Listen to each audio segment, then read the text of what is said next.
అనకాపల్లి జిల్లా నక్కపల్లి మండలంలోని వేంపాటు toll plaza వద్ద పోలీసులు భారీగా గంజాయిని స్వాధీనం చేసుకున్నారు. వాహనాల తనిఖీల్లో భాగంగా 2 కార్లలో తరలిస్తున్న సుమారు 264 కిలోల గంజాయిని పట్టుకున్న పోలీసులు దాని విలువ దాదాపు 1.32 కోట్లకు అంచనా వేస్తున్నారు. ఈ ఘటనలో 4 వ్యక్తులను అదుపులోకి తీసుకున్నట్లు పోలీసులు వెల్లడించారు.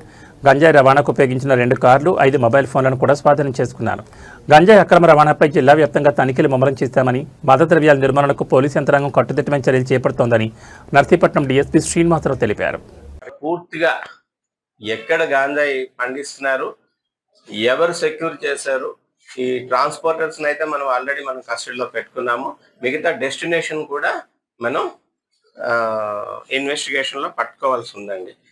అట్లాగే మనం తాలూకా రికార్డులు కానీ మనం వెరిఫై చేస్తే ఈ మలసాల మోహన్ ఎవరైతే ఇప్పుడు ప్రధాన నిందితుడు ఇప్పుడు వరకు మన దగ్గర ఈయన ఉన్నాడో, ఆయన మీద 2016లో చోడవరం పోలీస్ స్టేషన్లో ఒక గాంజా కేసు ఉన్నదండి. అట్లాగే ఈ సోమేష్ మీద కూడా 2015లో ఒక గంజా కేసు ఉంది. మిగతా వాళ్ళ మీద అయితే ఏ కేసు లేవు.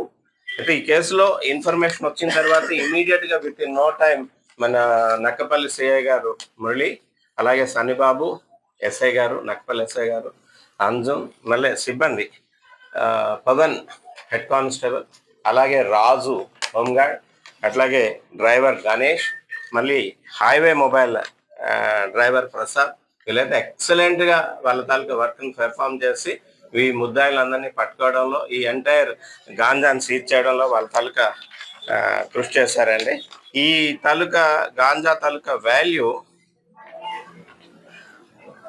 1,32,00,000 రూపాయల వాల్యూ ఉంటుందండి. అట్లాగే ఈ ఇన్నోవా కార్ స్వాధీనం చేసుకున్న ఇన్నోవా కార్ వాల్యూ ఒక 24 lakhs, అట్లాగే ఎర్టిగా కార్ 13 లక్షలు, టోటల్గా 1,69,00,000 రూపాయలు విలువైన ప్రాపర్టీని సీజ్ చేయడం జరిగింది.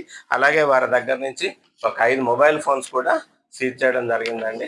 ఈరోజు ఎస్పీ గారి తాలూకా ఇన్స్ట్రక్షన్స్ మేరకు ఈరోజు ఈ ప్రెస్ మీట్ ఏర్పాటు చేయడం జరిగింది. ఎస్పీ సార్ వాళ్ళందరినీ కూడా, టీం అందరినీ కూడా అప్రిషియేట్ చేశారు. రేపు రాబోయే క్రైమ్ మీటింగ్లో కూడా వీరందరినీ కూడా రివార్డ్స్ ఇచ్చి ఇస్తామని చెప్పి తెలియజేయడం జరిగిందండి. నేను కూడా వీళ్ళందరినీ కూడా కంగ్రాచులేషన్స్ చెప్తున్నాము, చాలా చక్కగా వర్క్ చేసినందుకు గాను. థ్యాంక్ యూ అండి.